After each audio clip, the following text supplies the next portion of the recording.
संतप्त मानस शांत हो, जिनके गुणों के गान में वे वर्धमान महान जिन विचरे हमारे ध्यान। पिछली गाथा के बिल्कुल अंत में एक बात कही थी कि पज्जय मूढ़ा ही परसमया। जो द्रव्य को नहीं जानते हुए, द्रव्य गुण के स्वरूप को नहीं जानते हुए मात्र पर्यायों को ही जानते हैं और उनमें ही अपनापन करते हैं, वे जीव पर्याय मूढ़ हैं, वे पर समय हैं। पर समय माने मिथ्या दृष्टि और स्व समय माने सम्यक दृष्टि। पर समय माने संसार मार्गी, स्व समय माने मोक्ष मार्गी। हम सभी जीवों को संसार मार्गी से मिटकर मोक्ष मार्गी बनना है। अब जो भी जहाँ खड़ा है, लेकिन सबका एकमात्र उद्देश्य मोक्ष मार्गी बनना है और संसार मार्ग से अपने को विरक्त करना है। इतना मोटा मोटा आइडिया सबका है। समय सार में तो दूसरी ही गाथा में उन्होंने ये बात शुरू कर दी थी। मंगलाचरण किया और उन्होंने कह दिया स्व समय किसे कहते हैं और पर समय किसे कहते हैं। समय नहीं समझाया।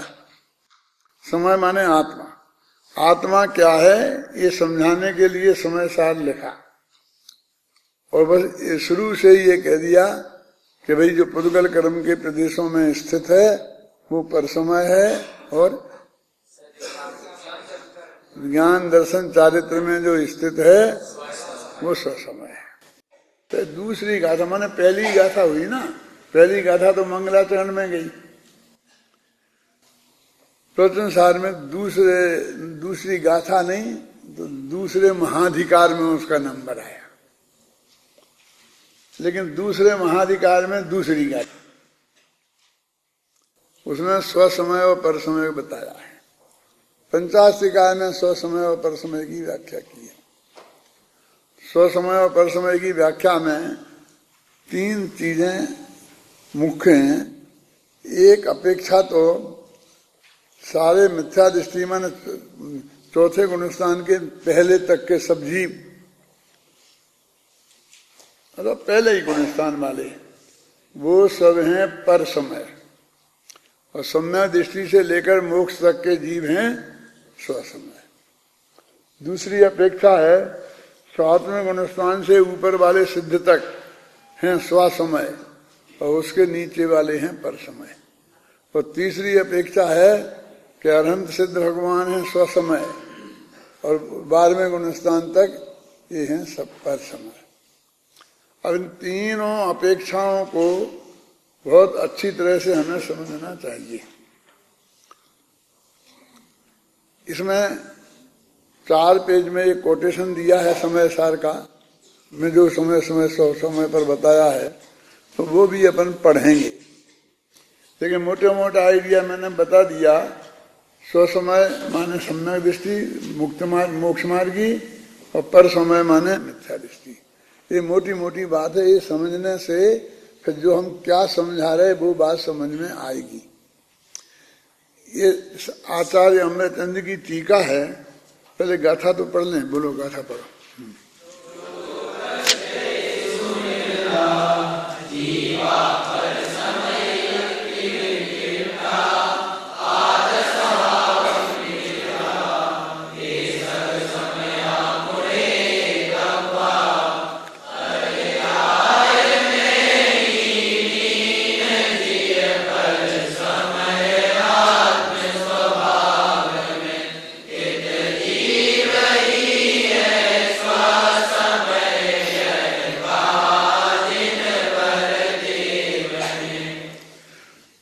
पज्जयेषु निर्दाह, जो पर्यायों में लीन हैं, ऐसे जीव पर समय इति निर्दिष्ठा, वे पर समय हैं ऐसा कहा। ये ना ती लिखा ना, ती इति लगा लो, निकालो, इति के लिए है। ऐसा जो कहें वे पर समय हैं और आत्मा के स्वभाव में जो स्थित हैं वे जीव स्वसमय मुड़े दब्या उन्हें स्वसमय जानना चाहिए। सीधा सच्चा बसारा है। पर्यायों में निरत जीव पर समय, तो आत्म स्वभाव में स्थित जीव स्वसमय। इनकी जो अमृतचंद्राचार्य की 2 पैरा का जो टीका के 2 पैरे हैं, वे दोनों अत्यंत मार्मिक हैं। और इसमें ऐसा लगता है कि उनका हृदय बहुत अधिक आंदोलित है। जिस तरह की भाषा का उन्होंने प्रयोग किया है, ऐसा लगता है जैसे कि ऐसा लगता है कि लोग ध्यान ही नहीं देते हैं, सुनते ही नहीं है। क्या बात है। देखो, सबसे पहली पंक्ति है कि जो सकल अविद्याओं का मूल है ना, सकल अविद्याओं का मूल। और नीचे की जो दूसरे पैरे की पंक्ति है कि जो सकल विद्याओं की मूल। मान दुनिया में जितना अज्ञान है, सकल अविद्या, अविद्या माने अज्ञान, उसका मूल क्या है और सकल विद्याओं का मूल क्या है। बस एक चीज बता रहे हैं। दोनों का मूल बता रहे। एक बहुत साधारण बात थोड़ी हुई। इसमें कई तरह के सब लोगों को, विद्वानों को, पंडितों को, साधारण जनता को, सबको बहुत समझने की चीज है। अपने खासकर मुमुक्षु लोग जो विद्वान हैं, अपने विद्यार्थियों को छोड़ दो तो वे सब बस केवल ज्ञान से भिन्न आत्मा और पर्याय पज्जय मूढ़ा परसमया, इन गाथाओं के प्रवचन तुम लगभग सभी विद्वानों के एक दरस सुनना, कैसे तो उपलब्ध हो जाएंगे। तो सब केवल ज्ञान पर्याय है और केवल ज्ञान में अपना करे वो मूल है। वहां से शुरू करते हैं। यानी मनुष्य देव नार की ये भी पर्याय हैं। ये कहने में तो उनको ऐसा लगता है कि मैं छोटा पंडित हो जाऊंगा, मेरा अपमान हो जाएगा। और केवल ज्ञान माने जिन्हें जो बिल्कुल एक तरह से काल्पनिक है। ऐसा जगत में लाखों में से एक जीव भी नहीं मिलेगा कि जो ये कहे कि मैं केवल ज्ञान रूप हूं, मैं केवल ज्ञान स्वरूप हूं। ऐसा तो कहेंगे कि मैं मात्र ज्ञान स्वरूप हूं। केवल माने मात्र ज्ञान स्वरूप हूं, लेकिन केवल ज्ञान स्वरूप हूं, है ना। ऐसा कोई ऐसा नहीं कहता है। अब उसमें था तो कि हम डंडा मार रहे। एक भी आदमी जिसमें ये नहीं करता है। जबकि अमृतचंद्राचार्य और कुंदाचार्य जैसे महान आचार्य अध्यात्म के, वो लिखते हैं कि सकल अविद्याओं का मूल। अब इस बात को इस गहराई से समझना कि जितना अज्ञान आज तक हमको है, किसी को भी है, उसकी जड़ क्या है। ठीक है, सकल अविद्याओं का मूल। ये संस्कृत में पढ़ा है। देखो संस्कृत की जो पंक्ति है ना पहली, उसमें थोड़ी आधा लाइन पार कर दो। सकल अविद्यानाम एक मूलम उपगता, है ना। फिर दूसरी पंक्ति पढ़ो जी, पैरा चेंज करके, कि उसमें लिखा सकल विद्याओं का मूल, इसमें सकल अविद्याओं का मूल। ऐसा मूल संस्कृत पंक्ति में ये बात है। वो क्या है सकल अविद्याओं का मूल? तो वो लिखते हैं, जीव पुद्गलात्मक असमान जातीय द्रव्य पर्यायों का आश्रय करते हुए यथोक्त आत्म स्वभाव की संभावना में नपुंसक होने से असमान जाति द्रव्य पर्याय में ही बल धारण करते हैं। ये जो है, कहते हैं मनुष्य पर्याय है ना, जीव और पुद्गल की मिली हुई द्रव्य पर्याय, असमान जाति द्रव्य पर्याय माने मनुष्य पर्याय, देव पर्याय, नारकी पर्याय। देव सोचें तो वे देव की सोचें, नारकी सोचें तो नारकी की सोचें। क्योंकि अपन मनुष्य हैं तो मनुष्य पर्याय शब्द का प्रयोग अपन ज्यादा करते हैं कि ये मैं मनुष्य हूं, ये सकल अविद्याओं का मूल है। मैं पुरुष हूं, मैं स्त्री हूं, माने ये जो मनुष्य के संबंधी जितनी भी चीजें हैं उनमें जो हमारा अपनापन, ये सकल अविद्याओं का मूल है। इसलिए हमारे सब आचार्यों ने जब भी बात की है आत्मा की, तो देह से भिन्न भगवान आत्मा, देह देवल में विराजमान पर देह से भिन्न भगवान आत्मा, माने भेद विज्ञान की बात करते हैं तो स्त्री पुत्रादि को तो वो इस भाषा में निपटा देते हैं कि जहां देह अपनी नहीं तहां न अपना कोई। जब शरीर ही अपना नहीं है तो फिर और लोग तो अपने कैसे होंगे, ऐसा कह के निपटा देते हैं ना। और वो जहां शब्द है वो जब के अर्थ में है। क्या अब क्या है, क्यों है, कैसे है, बस है इतना समझ लो कि जहां का ऐसा मतलब थोड़ी है कि जहां माने जयपुर में यदि देह अपनी नहीं है तो जयपुर में या और भी अपने नहीं हो सकते। जहां का मतलब स्थानवाची नहीं है, मतलब कालवाची है। पर मतलब समझ में आया ना। अब क्यों है, अब क्यों है देखो पूरा अर्थ निकलता है जैसे जैसे है। कौन सी डिक्शनरी में लिखा है, ये डिक्शनरियों से नहीं मिलते हैं, कुछ चीजें अपने आप अपने दिमाग से भी निकालनी पड़ती हैं कि जहां देह अपनी नहीं, जब शरीर ही अपना नहीं है तो जब अर्थ में है वो जहां। तो कहते देखो सकल अविद्याओं की मूल जीव पुद्गलात्मक असमान जातीय द्रव्य पर्याय। ये सब सकल अविद्याओं की मूल कौन है, जीव पुद्गलात्मक असमान जातीय द्रव्य पर्याय। ये सकल अविद्याओं की मूल है।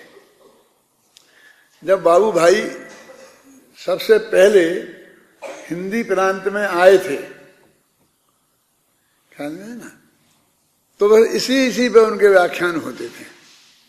मैंने ये गाथा नहीं, बस ये मनुष्य पर्याय की वो बातें ये करके गए, मैं मनुष्य नहीं हूं, मैं देव नहीं हूं, छठ दादा की वो पंक्तियां हैं, वो कहते, उसके पहले नहीं आए थे वो। सकल अविद्याओं का मूल क्या, जीव पुद्गलात्मक असमान जातीय द्रव्य पर्याय। अब इतना लंबा शब्द है ना, आप समझ लो मनुष्य पर्याय, अपना ये शरीर ये है ना का आश्रय करते हुए यथोक्त आत्म स्वभाव की संभावना में नपुंसक होने से। अब ये कितना कठोर शब्द का प्रयोग किया कि ऐसे जीव जो देह में अपनापन रखते हैं, देह के प्रति समर्पित हैं, वे आत्म स्वभाव की प्राप्ति, संभावना माने प्राप्ति, आत्म स्वरूप का की प्राप्ति उन्हें की संभावना भी नहीं है ना। संभावना माने वो आत्मा की प्राप्ति की संभावना नहीं है। ऐसे इस काम में वे नपुंसक हैं। ये नपुंसक मानते तो गाली हो गई ना एक आजकल। तो वास्तव में पुंसा माने, पुंसा बोलते हैं ना, पुंस, ये संतान उत्पन्न करने के अर्थ में है। और नापुंसक माने जो संतान उत्पन्न करने के योग्य नहीं हो, वे नपुंसक। वैसे लोक में और वैसे कोई भी काम में जो आदमी समर्थ नहीं है तो उसे कहते तो नपुंसक है। आप सुने ना, नपुंसक का मतलब बिल्कुल पुरुषार्थहीन, इसके बस की कुछ नहीं है। इस शब्द का प्रयोग मैंने बहुत पहले किया था, तो लोगों ने कहा ये क्या क्या क्या, तुम्हें मालूम है कहाँ किया था? बोलो बोलो, बोल सकता कोई? बोलो। उसका देवसास गुरु पूजन का फूल का छंद क्या है? पुष्प का छंद है। पुंसत्व गमाया है ना, माया ने डाला जाल प्रथम का मुक्ता ने मान लिया है ना, उसमें पुंसत्व गमाया डाला था। तो ये वो कहते पुंसत्व क्या हो, पुंसत्व क्या हो, दुनिया को ये पुंसत्व समझाना तब से सन 57 से पुंसत्व को साहब इसे बदल दो, इसे बदल दो, इसे बदल दो, तो हमें समझ में नहीं आता। पुंसत्व गंवाया माने पौरस को तुमने गंवा दिया, तुम नपुंसकत्व तुम्हारे आ गया है मैंने। एक एक शब्द का कब कब कब कैसा प्रयोग किया है उसका मुझे ख्याल है शांति जी। ये कब 14 वर्ष की उम्र में, 15 वर्ष की उम्र में, 16 वर्ष की उम्र में कब कब किन शब्दों का कहाँ कहाँ क्या प्रयोग किया, किस अर्थ में, और वो क्यों, उसका अर्थ में उस वक्त से ही उतना जानता हूं। ज्यादा ज्ञान बढ़ा नहीं है, है?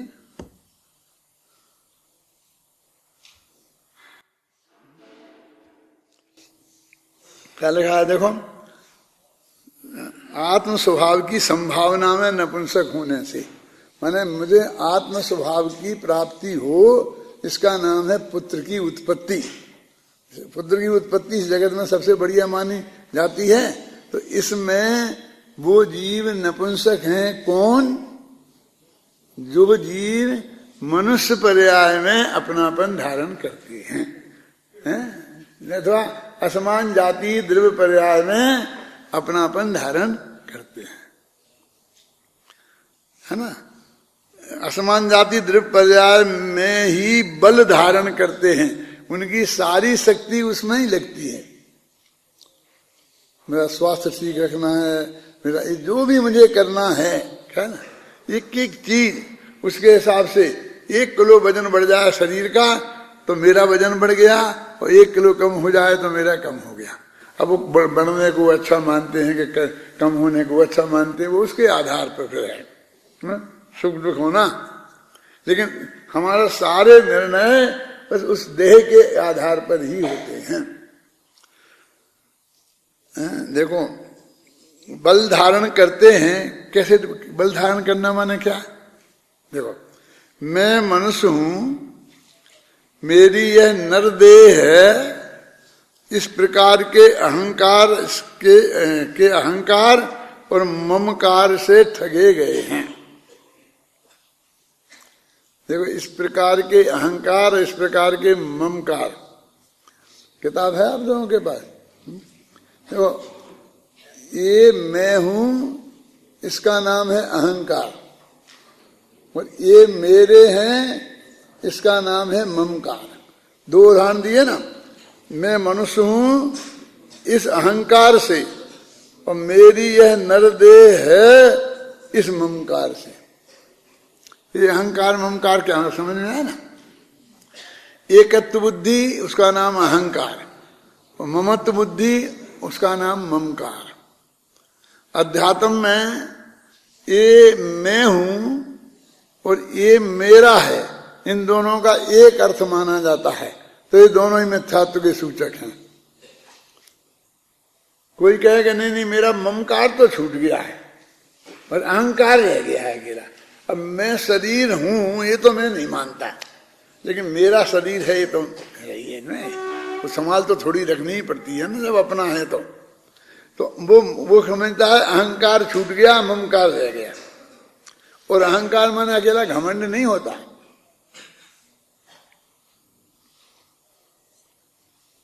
क्या होता है? अहंकार माने मिथ्यात्व, और अहंकार माने सम्यक्त भी होता है। क्या हो? अहंकार माने मिथ्यात्व, घमंड नहीं। अहंकार अपन बोलते वो अहंकारी है, हम मिथ्यात्व सम्यक। अरे अपने त्रिकाली ध्रुव आत्मा को छोड़कर पर में अहंकार ममकार करे तो मिथ्यात्व, और अपने आत्मा में अहंकार ममकार करे तो सम्यक। तो अहंकार ममकार कहाँ खराब हुए? वो तो किसमें किया इसके आधार पर उनकी अच्छाई और बुराई का नक्की होता है। शायद मैंने एक आध दफे आपको बताया था कि ये पंजाबियों में भी 2 मत होते हैं, जानते हैं? जैसे अपने दिगंबर श्वेतांबर है ना, एक अकाली और निरहंकारी, 2 संप्रदाय हैं। एक अकाली दल इनका है ना, पंजाब में अकाली दल की सरकार बनी हुई है, और एक निरहंकारी। ये निरहंकारी जो हैं वे नीली पगड़ी बांधते हैं, देखिए कभी नीले कलर की जो पगड़ी, उनकी अलग कलर है उनका, और बाकी के लोग दूसरे कलरों की पगड़ियां बांधते हैं। उनका शायद एक कलर नक्की नहीं होगा, लेकिन वो नीली नहीं बांधते होंगे, क्योंकि अब निरहंकारियों से अलग अपने को बताना है। जैसे अपने यहाँ ना, कोई ने मुँह पट्टी लगा ली, कोई ने ऐसी मुँह पट्टी लगा ली, कोई ने ऐसी लगा ली। जानते आप जो श्वेतांबर है ना, स्थानक वासी हैं, जो 500 साल पहले वो हुए थे ना लोकासाय, उनके अनुयायी हैं, वो लोग ऐसी पट्टी बांधते हैं। ऐसी का मतलब समझ में आए ना, कैसे बताऊं, ऐसी लगे कि यहाँ एक डोरा डाला रहता है, उस डोरा को कान में लगा देते हैं, ऐसी होती है, ऊपर से ऐसी डाली रहती है, ऐसा कर देते हैं, समझ गए ना। ये कौन है? स्थानकवासी। वो जो तेरापंथी है ना, लाडनू वाले, विश्वविद्यालय वाले, ये इनकी पट्टी ऐसी होती है, एक डोरा यहाँ होता है और एक डोरा नीचे होता है, और दोनों को ऐसे बांध के ऐसे कान में डालते हैं। जानते थे? जानते थे तो बहुत बढ़िया बात है, नहीं जानते थे तो अब जान लो, और इससे तुम पहचान सकते हो कि ये तेरापंथी हैं, ये स्थानकवासी हैं। ज्यादातर स्थानकवासी बम्बई के आसपास उधर बहुत ज्यादा हैं, दिल्ली के आसपास पंजाब में भी हैं, और ये ज्यादातर जो है ना जो तेरापंथी, ये मारवाड़ी ज्यादा है। ये राजस्थान में एक भिक्षु हुए थे, वो राजस्थान के थे, तो इनके भगत राजस्थानी ज्यादा हैं, और उधर गुजरात वगैरह में कम मिलते हैं। बम्बई जैसे, मद्रास जैसे बड़े शहरों में तो अब सब जगह के सब लोग व्यापारी समाज है ना, तो पहुंच ही गए तो सब मिल जाते हैं, लेकिन एरिया उनका सबसे ज्यादा उधर है। ऐसे उनके अहंकारी और निरहंकारी, तो अहंकार शब्द आया ना, वो भी कहते हैं कि हम निरहंकारी हैं, हम अहंकार नहीं करते। अपन अहंकार तो बहुत खोटी चीज है, अपन घमंड को अहंकार समझते हैं। अभी निरहंकारी क्या, कि हम अहंकार नहीं करते हैं, ऐसे एक ऐसा संप्रदाय। और वो अकाली जो कहते हैं कि धर्म पर काल का असर नहीं पड़ता, समझ में ना। अब बहुत से लोग कहते चरणानी योग में तो सब परिवर्तन करना चाहिए, बहुत फर्क हो गया। बहुत अभी मुझसे करीब 10-15 दिन पहले एक किसी अपने बहुत नजदीकी आदमी ने मेरे से आग्रह किया कि नहीं दादा परिवर्तन थोड़ा होना चाहिए, होना चाहिए। मैं नाम भूल गया सचमुच कि किसने कहा था। कैसी बात करे, सर्वज्ञ भगवान की कही हुई बात है, आलू में अनंत जीव हैं, क्या करूं मैं उसके लिए, क्या बदल दूंगा है? तो कहते नहीं साहब थोड़ा छने पानी के मामले में है, थोड़ा ऐसा है, थोड़ा इस मामले में है, इस मामले में है, इन मामले में थोड़ा रात्रि भोजन के मामले में है, इतना उजीला हो गया है, पहले जमाने में उजीला नहीं था। थोड़ा बहुत जो नाम मात्र का बचा है उन्हें वो भी खत्म करना है, जैन धर्म क्या। तो क्या कहते हैं, निरहंकारी और अकाली। अब अकाल का मतलब समझे ना, अपन लोग कहते काल का असर पड़ता है। आज से चौथे काल का मुनि धर्म अलग था और 5वें काल का अलग था। वो जंगल में रहने की बात है, वो चौथे काल की है, ऐसा कहते ना। तो उनसे जो लोग कहते हैं कि काल से बदलता नहीं, चौथे काल का और पंचम काल का स्वरूप तो एक ही होगा।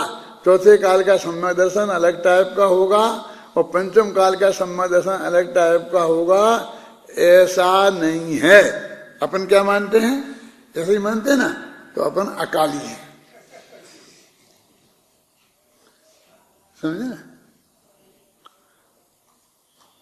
अपने ये काल के मामले में बहुत वो है, एक वो है पर्याय बुद्धि है, काल है ही नहीं वस्तु में, लेकिन द्रव्य क्षेत्र काल भाव का एक काल पक्ष है ना, तो उसके बिना तो द्रव्य ही नहीं रहेगा आत्मा। जो पर्याय पक्ष है वो अलग अलग पना, जो पर्याय पना है उसका अलग अलग पना उस वो नहीं है, और जो पर्यायों की जो कंटिन्यूटी है, जिसका लक्षण नित्यता है, वो है, ऐसा मानते ना।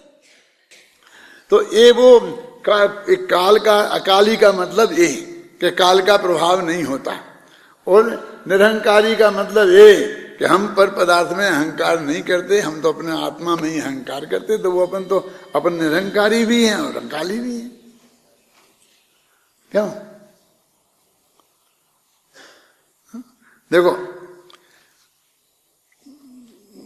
मैं मनुष्य हूं, ये क्या है,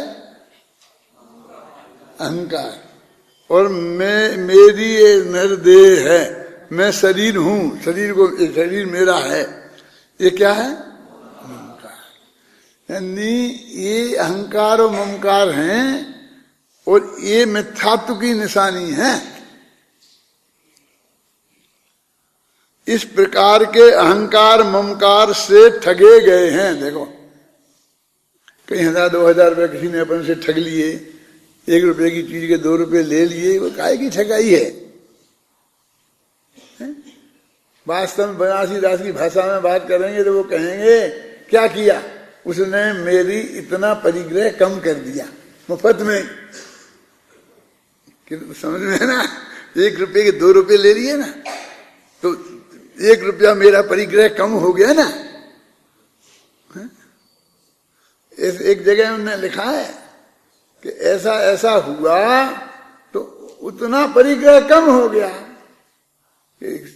उनकी आत्मकथा में एक पंक्ति है कि जब उनका सारी संपत्ति लुट गई, सब जीरो पे, 1-2 दफे नहीं, उनने जिंदगी में व्यापार किया, धंधा पानी किया, कोई बड़ा करोड़पति अरबपति वाला नहीं, ये छोटा छोटा वाला। क्या कहीं भूंगड़े बेचना, कहीं सब्जी बेचना, कहीं रत्न भी थे उसमें। यहाँ वहां से 10-5 रत्न खरीद लाए, फिर आगरा में बेच दिए, आगरा से बनारस ले गए, वहां बेच दिए। वो ये तुमको रत्न और सब्जी एक साथ। परमात्मा मालूम बनारसी दास का क्या था? वो जौनपुर के थे। जौनपुर जानते हो? यूपी का एक गांव है, जिला जौनपुर। तो वहां से सब माल लेके बैलों पे लाद लूट करके, जिसमें आटा दाल भी होता था, अनाज भी होता था, और उस एरिया में पैदा होने वाली जो चीजें वो भी होती थी, साथ में थोड़े हीरा जवाहरात भी होते थे, और सोने चांदी के भी गहने भी होते थे। ये सब चीजें ले लवा करके आगरा आते थे और आगरा के मार्केट में वो चीजें बेचते थे। क्या? और वो बेचने के लिए ऐसा नहीं कि एक दुकान मंडी लगी है और फटाफट बोली फट बिक गया। वो उन्हें बेचने में, घर घर जाके बेचने से महीनों लगते थे। तो बाजार में कहीं बैठ जाते होंगे ऐसे, समझे ना? वैसे तो गोदगा जी ने कहा था एक दफा कि हम बनारस जाते थे और ऐसे जैसे जी बैठे रहते हैं ना अपने सड़क के किनारे, वो ये कबूतर लिए और तुम्हारा भविष्य बताते रहते हैं, और वो ऐसे वहां बैठे रहते थे। ये धंधे करने वाले हीरे का, ये झबेली का धंधा करने वाले ऐसे बेचते, ऐसे खरीदते थे। मुंबई का एक बाजार था धनजी स्ट्रीट, उसमें ऐसा होता था। तो ऐसा काम करते थे वो, कई दफे लुटे पिटे, सब साफ हो गया है? तो उनसे पूछा भाई क्या हुआ? कि जितना परिग्रह किया उतनी शांति हो गई परिग्रह की उपशांति। अब सब जानते हैं जो आकुलता हुई होगी, तकलीफ हुई होगी, आप समझ गए ना, वो तो उनने भोगी ही होगी और उसका उपचार भी किया ही होगा, आगे धंधा पानी करने के लिए जो भी किया होगा। तो वे कई दफे लुटे थे, 1-2 दफे नहीं, क्योंकि वहां से यहाँ आते थे, रास्ते पे बैल मैल के साथ में आते थे, जंगल के पास होते थे, जंगल में लुटेरे रहते थे, लूट लेते थे बस। इससे उनके माथे पर इतना प्रभाव पड़ा था कि जब अकबर मरा तो वे एकदम गिर के बेहोश हो गए थे और माथा फूट गया था उनका, बहुत खून निकला। कब? अकबर मरा। जब ये समाचार सुनते किसी ने कहा अकबर मर गया, ऐसा कहा, गिर गए, एकदम माथा फूट गया। ये उनने अपनी आत्मकथा में लिखा। अरे ऐसा क्या था? अकबर से क्या लेना देना था? अकबर तो मुसलमान राजा था, क्यों?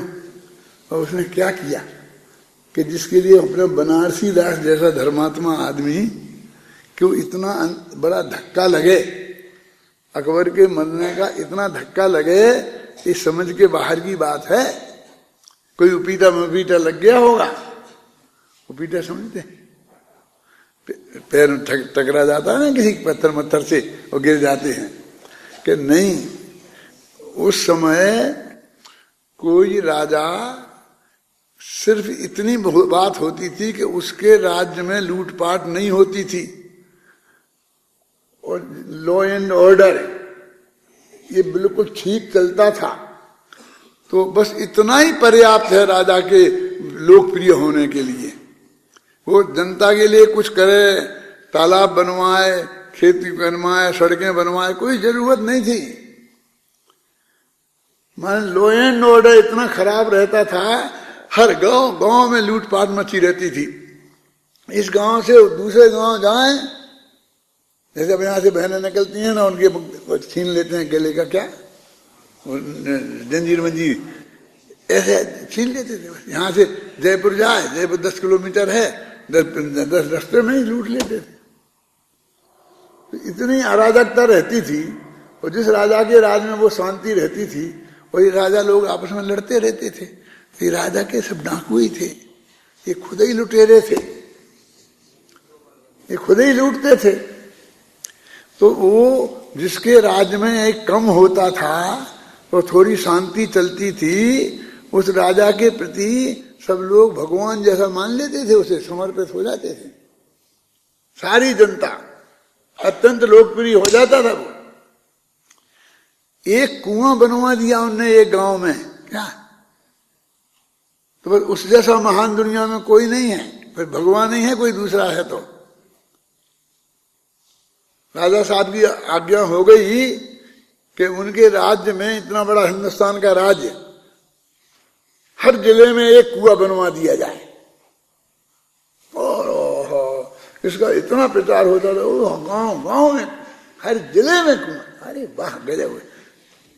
क्योंकि लोगों को 2-2 किलोमीटर दूर पानी भरने जाना पड़ता था, कुएं तक नहीं थे।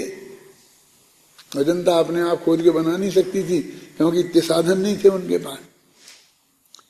तो वो अकबर मरा है तो लोक में अराजकता होगी, झगड़ा होगा, और गांव गांव में लूट। जब वो वहां केंद्र कमजोर होता था तो सब ये जो राजे छोटे छोटे होते थे वे सब स्वतंत्र हो जाते थे, और वे सब लुटे रहे थे, वे डाकू ही थे, वे लूटपाट शुरू कर देते थे।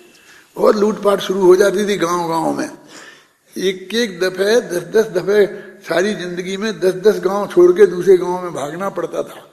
ऐसा नहीं कि अपन को तरक्की मिल गई, अच्छी नौकरी मिल गई तो अपन इस गांव को छोड़ के उस गांव में चले गए, ऐसा नहीं, मार मार के भगा देते थे। इस देखो कितने गुजराती महाराष्ट्र में पहुंच गए, वे कोई आराम से नहीं गए, पिटाई हुई है जब गए। अब इससे ज्यादा मैं आपसे क्या कहूं कि नेमिनाथ भगवान के कुल वाले, ख्याल में ना, वो सबके सबको मथुरा से भागकर समुद्र के किनारे तक भाग के जाना पड़ा था। वो तो नेमिनाथ का जन्म होने वाला था, इसलिए वो इंद्र ने वहां नगरी बना दी द्वारका, तो उन्हें रहने की व्यवस्था हो गई। नहीं तो जंगल में जाकर के कैसे रहना पड़ता। क्यों? ये तो बिल्कुल पक्की बात है ना, शास्त्र में लिखी हुई, दिगम जैन सब में। कितनी कितनी दूर है, मानो 1000 किलोमीटर से ज्यादा होगा। मानो मथुरा से जाएंगे तो मानो कहाँ आएंगे, इधर ही जयपुर आएंगे, फिर अजमेर जाएंगे, फिर इधर से जाते जाते इधर कहाँ से जाएंगे, ऐसे होते होते अहमदाबाद पहुंचेंगे, फिर अहमदाबाद से भावनगर, उधर समुद्र के किनारे वहां पहुंचेंगे, फिर द्वारका के किनारे, फिर अंदर समुद्र के अंदर। वहां समुद्र पर भी खड़े खड़े नहीं रहने दिया, किसी ने पिटाई करी तो समुद्र में कूद गए, तैर के जैसे भी गए तो जाके पहुंच गए, कोई टापू मिल गया, उस टापू पे रह गए। अब उस टापू पे जो भी पेड़ पौधे होंगे, खेती मेती कर करा करके अपनी आजीविका की, उससे निकल के हिंदुस्तान की जमीन पे नहीं आ सकते थे, यही पोजीशन थी हैं। और जिस कुल में नेमिनाथ को पैदा होना था,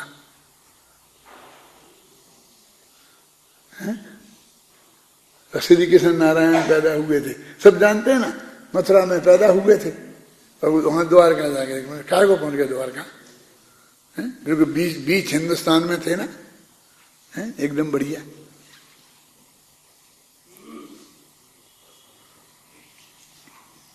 हाँ, तो अपनी क्या बात चल रही है?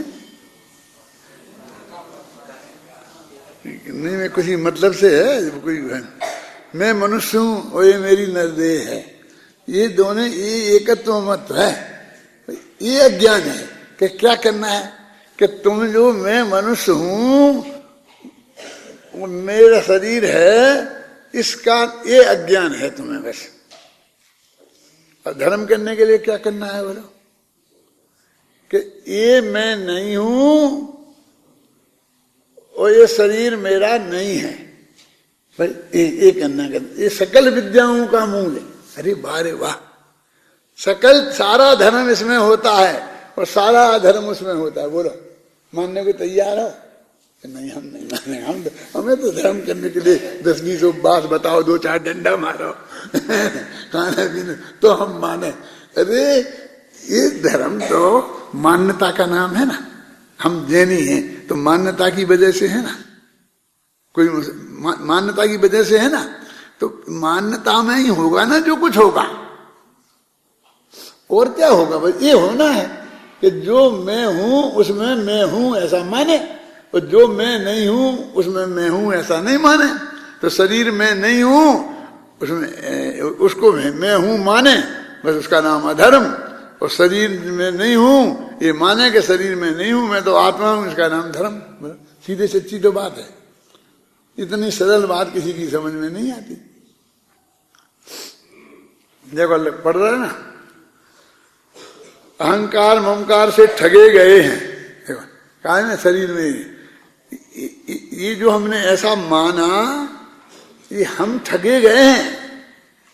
जिसने हमको जो कोई हमसे निमित्त बनाए से मनवाने में, वो उसने हमें ठग लिया है। वो निर्गल एकांत दृष्टि वाले हैं वे लोग। निर्गल बिल्कुल एकांत, और कोई एकांत वेकांत नहीं है, यही एकांत है। वे लोग उन क्या हालत है उनकी कि अभी चले थे चेतना विलास मात्र आत्म व्यवहार से च्युत होकर। आत्म व्यवहार माने भी ऐसा माने कि मैं आत्मा हूं ज्ञानानंद स्वभावी, तो उनका व्यवहार ऐसा होगा ना जो आत्मा में अपनेपन का। तो जब आत्मा की बात आएगी तो वे मैं बोलेंगे ना, क्यों? तो वो आत्म व्यवहार तो उन्हें दिखने नहीं जाता आता है। देह में अपनापन है तो देह का व्यवहार चलता है। माने वो अंदर में जैसा मानेंगे वैसे ही तो व्यवहार होगा। अब देखो मैं बताता हूं थोड़ा। देखो आज मेरी आत्मा में बहुत अशांति है, तुम मेरे से बात मत करो। क्या क्या कहा? तुझे अशांति है कि तेरे आत्मा में? कौन है तेरा आत्मा? माँ है कि पत्नी है कि बेटी है? कौन है? बोला मेरी आत्मा। अरे मेरी आत्मा नहीं, मुझ में अशांति है, मैं अशांत हूं, ऐसी भाषा। इसका नाम आत्म व्यवहार। माने आत्मा को निज मान कर जो तेरी भाषा निकले वो आत्म व्यवहार, और देह को निज मान कर जो तेरी भाषा निकले वो देह का व्यवहार। ऐसे ठीक है ना? आत्म व्यवहार का मतलब समझ गए ना? कि आत्मा का और व्यवहार होता होगा, उसमें 3 उपवास किए जाते होंगे, देह के उपवास में 2 ही किए जाते हैं। क्यों? ऐसा कुछ होगा ना? हमारे आचार्य ने सब नक्की कर दिया। रत्नत्रय के 3 उपवास, धर्म के 10 लक्षणों के 10 उपवास, और 16 ज्ञान भावनाओं के 16। अरे 16 नहीं, 30। क्या कहें, किसको कहें? जो बंद की कारण है 16 कारण भावना है, तो उसके 16 ही रखते, 16 नंबर होने से। लेकिन उसके 30 पूरा भादों का महीना उसके चलेंगे।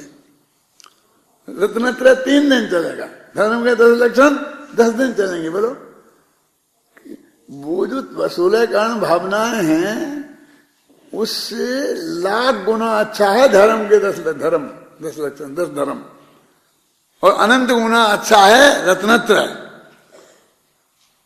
लेकिन हमने क्या कीमत करी कि साहब हमने जो उपवास से कीमत कैसे नहीं है? कि परसों ही मेरे पास एक कनाडा के भाई आए थे, तो कहते मैं तो शिखर जी गया था। मैं कहा अच्छा, तो ठीक रहा ना, सब बढ़िया? क्या ठीक रहा? मैं तो बहुत परेशान हो गया। क्या परेशानी हुई कि जिस टोंक पे जाएं इसमें इतना कौड़ा करोड़ी मुनि उपवासों का फल, इतने करोड़ मुनि मोक्ष गए वो तो ठीक ठाक, लेकिन इतने इतने उपवास करो उसका फल मिलेगा। एक टोंक का 1 लाख और एक का 1 करोड़ 50 लाख, उन दोनों में क्या फर्क है? क्यों? चंद्र प्रभु का 1.5 करोड़ और कुंदनाथ का 1 ही लाख। कुंदनाथ में ऐसी क्या कमी है चंद्र प्रभु से? कोई भी हो गई, देखना फर्क है क्या नहीं? 2 टोंकों में फर्क है नहीं जो आप वहां पढ़ते हो। किताबें वहां मिल जाती हैं सबको, वो किताबें ले लेके पढ़ते हैं। वो सचमुच बहुत परेशान हो गया था, उसने मेरे से आगे बहुत समझाया और मुझे आप समझाओ, मैं क्या समझाता उसे क्या?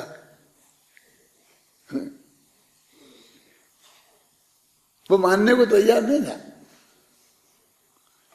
कई बात नहीं।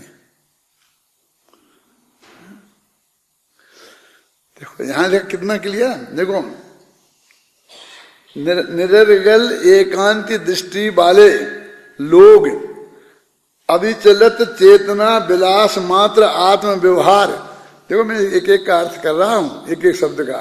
आत्म व्यवहार किसे कहते हैं वो सब बताया। चित्त होकर, अब सुनो, समस्त क्रियाकलाप से को छाती से लगाने रूप मनुष्य व्यवहार।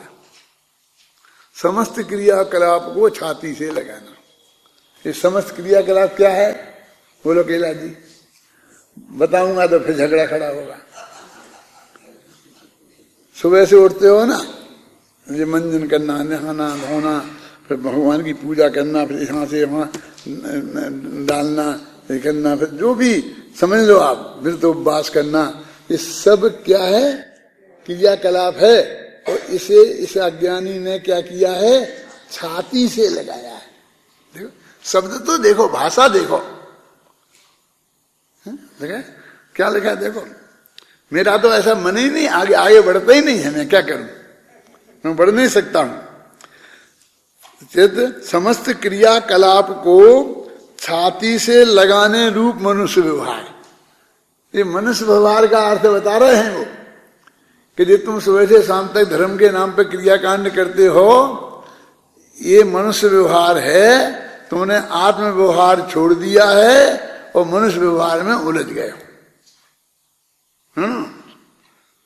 का आश्रय करके, मनुष्य लिखा ना, रागी देशी होते हुए परद्रव्य रूप कर्म के साथ युक्त हो जाने से, पर के साथ हो गए ना लीन, इसलिए पर समय है, पर समय रूप परिणमित होते हैं। ये पर समय की व्याख्या उन्होंने बताई है। बोलो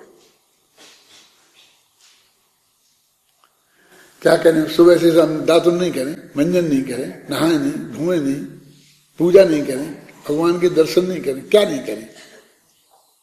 तो फिर ये मनुष्य व्यवहार नहीं है कि करो भी, और ये मनुष्य व्यवहार भी है। तुम तो कहते छाती से लगाया है, तो लिखा है ना, हमें तो बता रहे। लेकिन सिर्फ ये मत मानो कि ये मैं हूं, ये मेरा धर्म है। देह की क्रिया से देह का धर्म होता है, आत्मा का धर्म नहीं होता है। कहने नहीं, प्रत्येक बाप की ड्यूटी है कि अपनी संतान को पाले पोसे पढ़ाए लिखाए। किसकी ड्यूटी है? प्रत्येक आत्मा की, के बाप की। तो ये बाप का धर्म है ना, ये माँ का धर्म, ये बाप का धर्म, ये पत्नी का धर्म, ये पति का धर्म, बस यही धर्म है। बहुत बहुत जगह जगह लगा करके मैंने बहुत पहले करीब 12-13 वर्ष की उम्र में एक लेख लिखा था, तो उसमें लिखा था कर्तव्य परायणता का ही दूसरा नाम धर्म है। क्या था हेडिंग? क्या था? और वही कि माँ अपने माता के प्रति, पिता के प्रति क्या कर्तव्य है, फलाने के प्रति क्या कर्तव्य है, जो भी है, तो उस कर्तव्य को मानना और ईमानदारी से निभाना, असली धर्म तो यही है। यही बताया था, मानता भी ऐसा ही था। है क्या? तो ये कर्तव्य निष्ठता तो शब्द अच्छा है, लेकिन किसका कर्तव्य? कर्तव्य माने करने योग्य कार्य हो गया ना, कर्तव्य माने यही होता है ना। तो देह के, तो मैं मनुष्य हूं, तो मनुष्य के करने योग्य कार्य है, लेकिन मैं आत्मा हूं, तो आत्मा के करने योग्य कार्य तो नहीं है ये। तो ये मनुष्य धर्म हुआ, आत्म धर्म तो नहीं हुआ ना। ये पत्नी का धर्म हुआ, पति का धर्म हुआ, माँ का धर्म हुआ, बेटे का धर्म हुआ, आत्मा का धर्म नहीं हुआ। बस तुम पति पत्नी माँ बाप बेटे यही हो, बस इसके अलावा कुछ नहीं हो। क्यों? फिर यही सारे धर्म निभाते रहना जिंदगी भर। भारत का नागरिक हूं, इसलिए मेरा धर्म है कि भारत की सेवा करूं। फिर मैं राजस्थानी हूं, तो मेरा धर्म है कि मैं राजस्थान की सेवा करूं। क्यों? फिर मैं जयपुरिया हूं, इसलिए मेरा धर्म है कि मैं जयपुर की सेवा करूं। कितने धर्म हैं तेरे? तो उनने इन सारे को दो भागों में बांटा, एक आत्म व्यवहार और एक मनुष्य व्यवहार। तो मनुष्य होने की वजह से जो जो कर्तव्य तेरे माथे पे मर दिए गए हैं, कि मर गए हैं, ये कहां से नक्की हुए थे? एक बच्चा अपने घर में पैदा हुआ तो उसके कितने कितने ये धर्म हैं, ये कहां से पैदा हुए? कौन बताएगा? क्या करेगा? अब तुम सिखाओगे फिर एक एक करके कि बेटा तेरी माँ है, ये पिता है, ये भाई है, ये नाना है, ये दादा है, इसके प्रति ये है, इसके पैर छुए जाते हैं। बेचारे को गुलामी सिखाओगे, बस इसके पैर उसके पैर। ये राजस्थान में आगे और क्या होने वाला? मैं तो किसी के नहीं पढ़ता था, मेरे माँ बाप या कोई मेरे से किसी के पैर पड़वा नहीं सकते थे। मैंने ज्यादा नहीं पढ़ी किसी के, माँ बाप के भी ज्यादा नहीं पढ़े, भाई बहन के भी नहीं पढ़े। थोड़े बहुत पढ़े होंगे तो अभी बुढ़ापे में पढ़े होंगे। मैंने बचपन में किसी के पैर नहीं पड़े। आप सोच नहीं सकते हो कैसा आदमी है, कैसा माना जाता हूँगा। ये गुलामी से काहे की गुलामी? पैदा होते ही गुलामी सिखा रहे। कितने देवता यहां से वहां तक, उनका अंत ही नहीं आता है। वो शादी होके आए तो दरवाजे के पैर पड़ो, एक चबूतरी है इसके पैर पड़ो, फिर उधर पैर पड़ो, फिर उधर पैर पड़ो। फिर हमारा एक गांव है तो 3 पीढ़ी के पहले हमारे बाप दादे वहां रहते थे, वहां कोई मकान है, वहां चलो, वहां हाथे लगा। कितना पागलपन है। क्या हो गया? हमने ऐसा क्या कर गए? इतने हाथ लगा के लगाते हैं ना, तो ये निशान बनवाते हैं कि तुम भग जाओगे तो हम पहचानेंगे कैसे, तो इसलिए पकड़ने के लिए। काय कोई हाथ में लगा रहा है? हमें किसी को, हमें क्या लेना देना? हमें किसी से कुछ लेना देना नहीं है। काय का गांव? कैसा गांव? हम बरसों छोड़े, अब वहां से हो गए, अब काय का? हमारा जो है हमें उसे ही छोड़ना है। जयपुर भी हमारा नहीं, जिसमें रहते हैं 50 साल से। अब उसमें 3 पीढ़ी के पहले हमारे बाप दादे रहते थे, वो हमारा काय का? क्यों? देखो लिखा है सब, इनका अर्थ मेरी समझ में आता है, अंदर अंदर घुलता रहता है, फिर मैंने पढ़ता रहता हूँ बार बार, और मन ही मन खुश होता रहता हूँ। देखो तुम लोग कोई देखेगा ना सामने तो क्या काय को मुस्कुरा रहे, क्यों हंस रहे? कोई तो है नहीं। कोई तो है नहीं। क्या कर रहे हैं ये? कि इसमें ऐसा क्या रखा समय सार में कि जिसके लिए हंसे? नहीं है, कुछ ऐसा नहीं है कि ये पैरा जो अपन ने पढ़ा है, शांति से एक दफे पढ़ के सुनाना भैया जरा, थोड़े मुझे गले में आराम मिलेगा। सुनो अच्छी तरह, जिसकी आवाज बढ़िया हो, है तो पूरा सुनना, पूरा पैरा हिंदी का पढ़ो। जो सकल अविद्याओं की मूल जीव पुद्गलात्मक असमान जातीय द्रव्य पर्यायों का आश्रय करते हुए यथोक्त आत्म स्वभाव की संभावना में नपुंसक होने से असमान जातीय द्रव्य पर्याय में ही फल धारण करते हैं। मैं मनुष्य हूँ, मैं यह नरदेह हूँ, मेरी यह नरदेह है, इस प्रकार के अहंकार ममकार से ठगे गए हैं। निरर्गल एकांत दृष्टि वाले वे लोग अविचलित चेतना विलास मात्र आत्म व्यवहार से चित होकर समस्त क्रियाकलाप को छाती से लगाने मनुष्य व्यवहार का आश्रय करके रागी द्वेषी होते हुए पर द्रव्य रूप कर्म के साथ युक्त हो जाने से पर समय होते हैं, पर समय रूप परिणत होते हैं। देखो तुमने इतनी मैंने व्याख्यान किया, देखा ना, एक एक शब्द का अर्थ किया है मैंने। इसमें से जो पढ़ी हैं पंक्तियां, वो एक एक शब्द का अर्थ किया है, और एक एक शब्द का विचित्र बड़ा अर्थ है कि समृद्ध सकल अविद्याओं का मूल है ये मनुष्य व्यवहार। अब जिसको तुमने अपने सब कितने कर्तव्यों में बांध रखा है वो क्या है तुम देखो तो, और आत्म व्यवहार को उसके बदले में भूल गए। अब इसके नीचे सकल विद्याओं का मूल देखो, ये भी वाक्य बिल्कुल उससे उल्टा है एकदम। मैं ही पढ़ता हूं शांति से थोड़ा।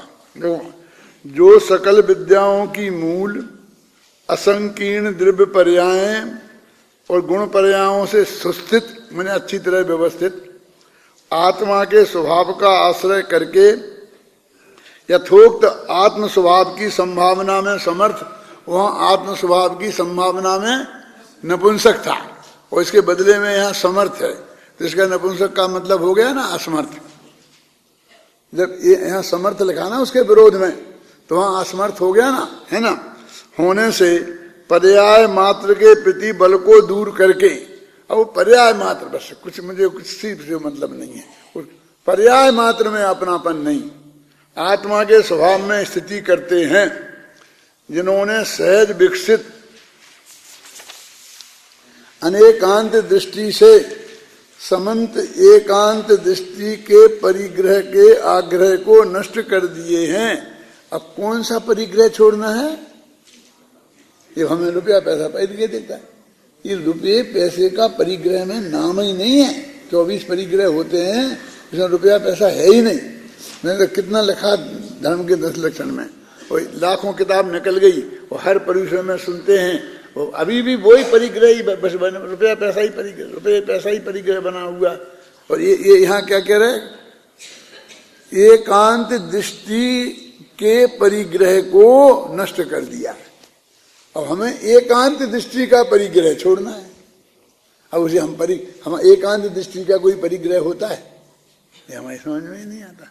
बोलो, एकांत दृष्टि वाला जो परिग्रह है ना, इसका नाम परिग्रहों में आता है, रुपये पैसे का नहीं आता, तो इसका भी तो नहीं आता। आता है? कहाँ आता बता? देखो, वो मिथ्यात्व नाम का परिग्रह है ना, तो एकांत दृष्टि मिथ्यात्व है क्या नहीं? तो सबसे बड़ा परिग्रह है क्या नहीं? सबसे नंबर 1 परिग्रह है क्या नहीं? अब हम इसे परिग्रह कहते हैं तो कहते हैं कहाँ ये कहाँ है परिग्रह, और हमको रुपये पैसे में परिग्रह दिखता है, और इसमें एकांत दृष्टि में हमें परिग्रह नहीं दिखता है। के आग्रह नष्ट कर दिए हैं वे मनुष्यादि गतियों में, उन गतियों के शरीरों में अहंकार ममकार न करके, जिस भी गति में वे हों उस गति के शरीरों में अहंकार ममकार न करके, देखो शरीर छूटेंगे नहीं मरते दम तक। तुम तो क्या चीज हो, अरहंत भगवान का भी नहीं छूटता है। ये तो केवल ज्ञानी हो गए, और उसे शरीर को परिग्रह मान लिया, और उसे छोड़ देना चाहिए ना। हम तो चाहते हैं छोड़ देने, छूटता ही नहीं है। हाँ, 1 आध दिन 2 दिन चले, ऐसे क्या? अरे लाखों लाखों वर्षों तक। बोलो, आदिनाथ का कितने वर्ष तक नहीं छूटा था बताओ? नहीं मालूम है?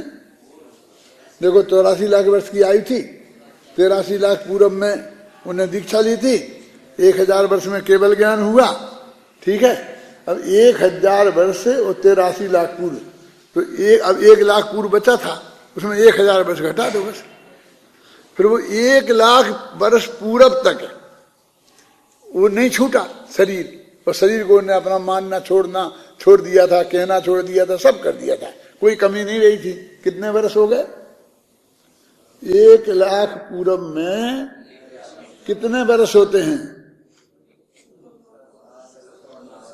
तो कार्यान्वयन योग भी पढ़ते हो भैया, तो उसमें इतने हजार इतने अत्याचार फटाफट बोलो ना।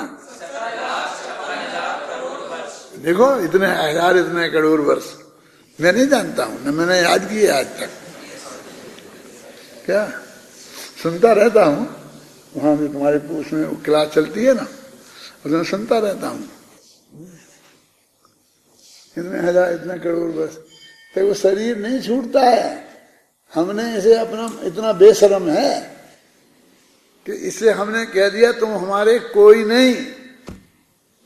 एक ढंग से अपने बच्चे से भी कह दो तो 2-4 दिन में वो भी छोड़ के भग जाएगा। बाप से कह दो तो बाप भी भग जाएगा। पत्नी से कह दो तो पत्नी भग जाएगी समेत जी। कितने दिन रुकेगा बोलो? नहीं रुकेगा, जाना पड़ेगा। और ये शरीर कैसा है कि अब उनमें तो कोई शंका नहीं कर सकते कि ऋषभदेव अपने शरीर को अपना मानते होंगे, उनका मनुष्य व्यवहार चलता होगा।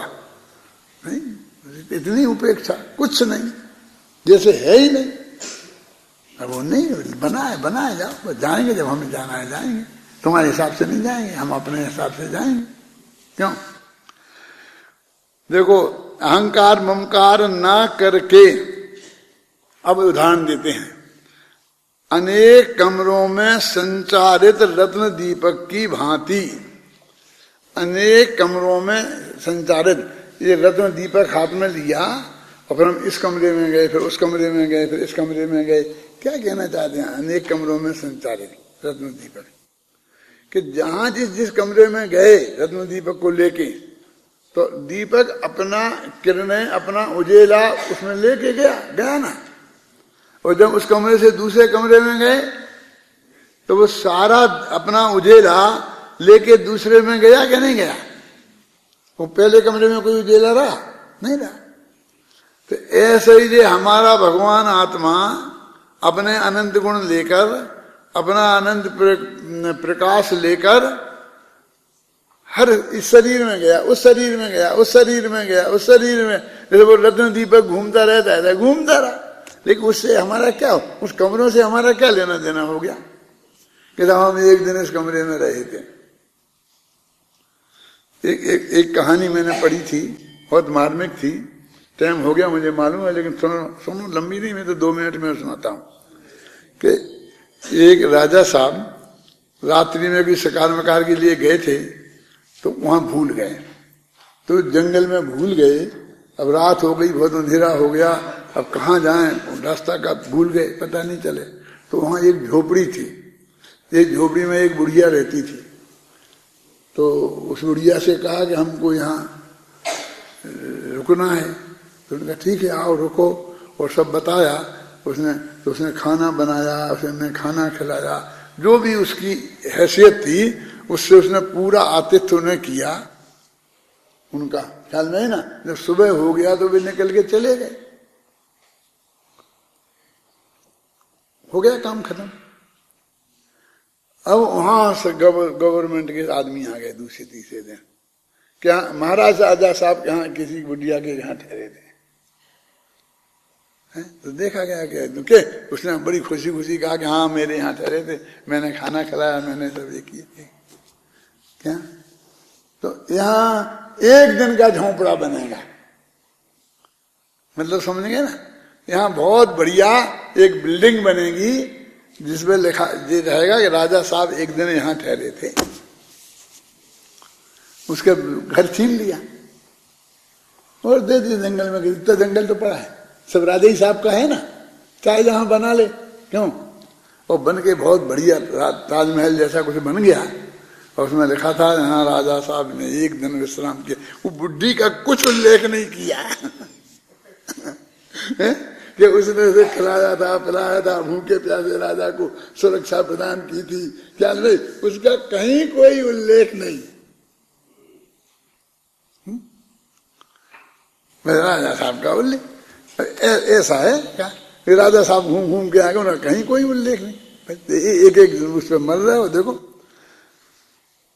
कहाँ पढ़ रहे, समस्त जिसमें समस्त क्रियाकलाप से भेंट की जाती है, ऐसे मनुष्य व्यवहार का आश्रय नहीं करते हुए समस्त क्रियाकलाप से भेंट गया।